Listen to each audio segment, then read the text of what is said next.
শরতের ঠান্ডা হাওয়া বইছে, রাতের অন্ধকারে সবকিছু যেন স্তব্ধ।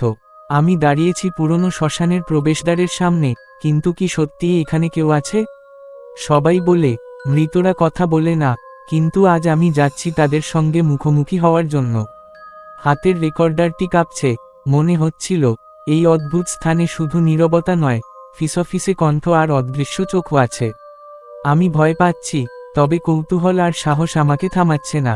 আজ রাতের এই রহস্যময়ী যাত্রায় আমি শ্মশানের ভিতরে প্রবেশ করতে যাচ্ছি, যেখানে মৃতরা সত্যিই কথা বলে কিনা তা আমি নিজে দেখব। শ্মশানের প্রবেশদ্বারের ধুলোমাখা পথ দিয়ে হেঁটে আমি ভিতরে ঢুকলাম।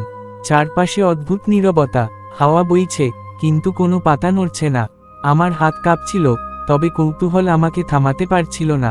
আমি আমার ব্যাগ থেকে রেকর্ডারটি বের করলাম। ঠিক আছে, যদি কেউ এখানে থাকে, দয়া করে আপনার কণ্ঠ শোনাও, আমি ভয়ে বললাম। রেকর্ডারটি চালু করেই আমি কিছুক্ষণ দাঁড়ালাম। শুরুতে শুধুই বাতাসের হাওয়ার আওয়াজ, তবে কয়েক মিনিট পর হঠাৎ একটা ফিসফিসে শব্দ রেকর্ডিংয়ে ধরা পড়ল।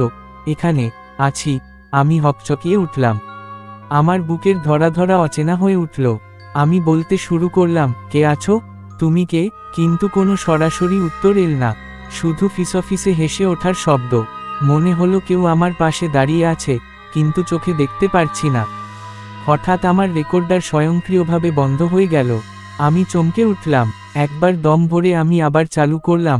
সেই মুহূর্তে রেকর্ডিংয়ে একটা অন্ধকার কণ্ঠ বলল, তুমি চলে গেলে আমিও চলে যাব না। আমার শরীর ঠান্ডা হয়ে গেল। হঠাৎ মনে হলো শ্মশানের সব কবরস্থানের মাটি ধীরে ধীরে কেঁপে উঠছে।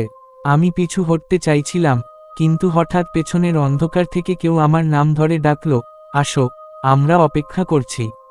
আমি আমার রেকর্ডার ধরে দৌড়ে বের হওয়ার চেষ্টা করলাম, কিন্তু পথ যেন অসীম হয়ে গেছে। বাতাসে ফিসফিসে হাহাকার আর অদ্ভুত কণ্ঠের মিলনে আমার মন বিভ্রান্ত হয়ে যাচ্ছিল। আমি বুঝতে পারলাম, এই শ্মশান শুধু মৃতদের জন্য নয়, যারা জীবিত এলে তারা ধরে ফেলে। আমার রেকর্ডারে ধরা পড়া কণ্ঠগুলো এখন মৌখিক হুমকিতে পরিণত হয়েছে, এবং আমি একা, শুধু একা, এই অদ্ভুত মৃত্যুর ছায়ার মাঝে। আমি হাঁপিয়ে ওঠা বুক নিয়ে শ্মশানের মধ্য দিয়ে এগোই। চারপাশের অন্ধকার যেন আরও ঘন হচ্ছে। হঠাৎ আমার রেকর্ডার আবার স্বয়ংক্রিয়ভাবে চালু হয়ে গেল, এবং সেই অজানা কণ্ঠ এবার স্পষ্টভাবে বলল, তুমি একা নও, আমরা এখানে, সবাই এখানে। আমি স্থির হয়ে গেলাম, মনে হচ্ছিল চারপাশে অদৃশ্য হাতগুলো আমাকে স্পর্শ করছে। হঠাৎ একটি ঠান্ডা হাওয়া আমার গলার পাশে ফিসফিস করে বলল, পিছনে দেখা। আমি দ্রুত পেছনে ঘুরে তাকালাম, কিছুই নেই, কিন্তু আমার চোখের কোণায় দেখলাম একটি ফিকে ছায়ার মতো মুখ, যা কবরের মাটির মধ্য থেকে আমাকে দেখছে। আমাদের সাথে যোগ দাও, কণ্ঠটি বলল, এবার একদম আমার কানে। আমার হাত কেঁপে উঠল। আমি দৌড়াতে চেষ্টা করলাম, কিন্তু হঠাৎ শ্মশানের মাটির নিচ থেকে হাহাকার বের হলো। শব্দগুলো যেন বলছিল, তুমি চলে গেলে আমরা নিঃশ্বাস নেই। আমি চিৎকার করতে চাইলাম, কিন্তু গলা আটকে গেছে। আমার রেকর্ডার নিজেই চালু হয়ে রেকর্ডিং শুরু করলো, এবং এবার কণ্ঠগুলো একাধিক দিক থেকে আসছে, পুরো শ্মশান যেন কথা বলছে। কেন এসেছো তুমি? আমাদের দুঃখ দেখো, তুমি আমাদের সাথে খেলবে? আমি বুঝতে পারলাম, এই মৃত আত্মারা শুধু কথা বলছে না, তারা অনুভূতি প্রেরণ করছে। তাদের শোক, রাগ এবং অমৃতের আকাঙ্ক্ষা আমার মস্তিষ্কে প্রবেশ করছে। হঠাৎ এক ধরনের আলো শ্মশানের এক প্রাচীন সমাধি থেকে বের হতে লাগলো, এবং সেই আলোতে দেখা গেল একটি বৃদ্ধ মুখ, যা আমার দিকে তাকিয়ে আছে। তিনি বললেন, এই শ্মশান শুধুই মৃতদের নয়, যারা এখানে আসে তারা নিজের ভয়কেও পায়। আমি বুঝতে পারলাম, এই অভিজ্ঞতা শুধু ভয় দেখায় না, তা মানুষের মনকে পরীক্ষা করে, যারা মৃতদের সাথে যোগাযোগ করার চেষ্টা করে। আমি একমাত্র উপায় দেখলাম, রেকর্ডার বন্ধ করা এবং শ্মশান থেকে দ্রুত বের হওয়া। কিন্তু ঠিক যখন আমি রেকর্ডার বন্ধ করতে গেলাম, হঠাৎ একটি মৃদু শিশুর কণ্ঠ বলল, আমাকে সাহায্য করো, আমাকে ফেলে যেও না। আমার চোখ জল দিয়ে ভরে গেল। আমি কি এমন একটি আত্মাকে সাহায্য করতে পারবো, নাকি শুধু আমার জীবনের জন্য লড়াই করব? আমি রেকর্ডারটি বন্ধ করার চেষ্টা করছিলাম, কিন্তু হঠাৎ শ্মশানের মাটির ভেতর থেকে আওয়াজগুলো আরও জোরে উঠে এল। এই আওয়াজগুলো শুধু শব্দ নয়, এগুলো যেন আমার মনকে ধরে ফেলে। আমি পিছনে তাকালাম, শ্মশানের প্রতিটি সমাধি যেন চোখ খুলে আমার দিকে তাকাচ্ছে। তুমি এলে, আমাদের গল্প শুনবে। কণ্ঠগুলো একসাথে ফিসফিস করল। আমি বুঝতে পারলাম এই শ্মশান শুধু মৃতদের নয়, জীবিতদেরও আত্মাকে পরীক্ষা করে। হঠাৎ একটি অদ্ভুত আলো বাতাসে ঝলমল করতে লাগল। সেই আলোতে দেখা গেল ছায়ার মতো অমর আত্মারা, যারা চুপচাপ দাঁড়িয়ে আছে। তারা ধীরে ধীরে এগিয়ে আসছে এবং তাদের চোখে অদ্ভুত বেদনা আর আক্ষেপ ঝলকাচ্ছে।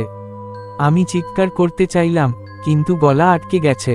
রেকর্ডারে আবার একটি শিশুর কণ্ঠ ফিসফিস করল, আমাকে সাহায্য করো, আমি একা।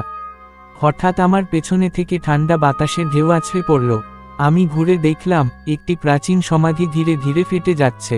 সেই ফাটলের মধ্য দিয়ে দেখা গেল এক বৃদ্ধার মুখ, যার চোখ দিয়ে অশ্রু ঝরে পড়ছে, আর কণ্ঠে কেবল একটি কথা, আমাদের মুক্ত করো, আমাদের বাঁচাও। আমি রেকর্ডার তুলে ধরলাম। মনে হলো যদি আমি এগুলো রেকর্ড করি, হয়তো আমি তাদের সাহায্য করতে পারব। আমি সাহস করে বললাম, আমি সাহায্য করতে চাই, তুমি কি আমাকে দেখাতে পারবে কিভাবে? হঠাৎ শ্মশানের চারপাশ অন্ধকারে ডুবে গেল, আর সেই অন্ধকারে একটি দৃঢ় কণ্ঠ বলল, সত্যিই সাহসী হলে তুমি দেখতে পাবে। তবে সাবধান, যারা একবার দেখেছে তারা আর আগের মতো হয় না। আমার বুক কাঁপছিল। আমি জানতাম এই মুহূর্তে আমি শুধু জীবনের জন্য লড়াই করছি না, আমি এক ধরনের অমর সত্যের মুখোমুখি হয়েছি। হঠাৎ রেকর্ডার নিজেরাই চালু হয়ে উঠল এবং পুরো শ্মশান একযোগে কণ্ঠে মুখরিত। শব্দগুলো যেন এক ধরনের সঙ্গীতময় হাহাকার, যা আমাকে সম্পূর্ণ ভয়ে ঘিরে ফেলেছে। আমাদের সাথে যোগ দাও, তবে সাবধান, তুমি একবার এখানে দেখলে আর ফিরতে পারবে না। আমি বুঝতে পারলাম এটি শুধুই ভয় নয়, এটি একটি রহস্যময় পরীক্ষা, যেখানে মৃত এবং জীবিতের সীমানা মিলিয়ে যাচ্ছে।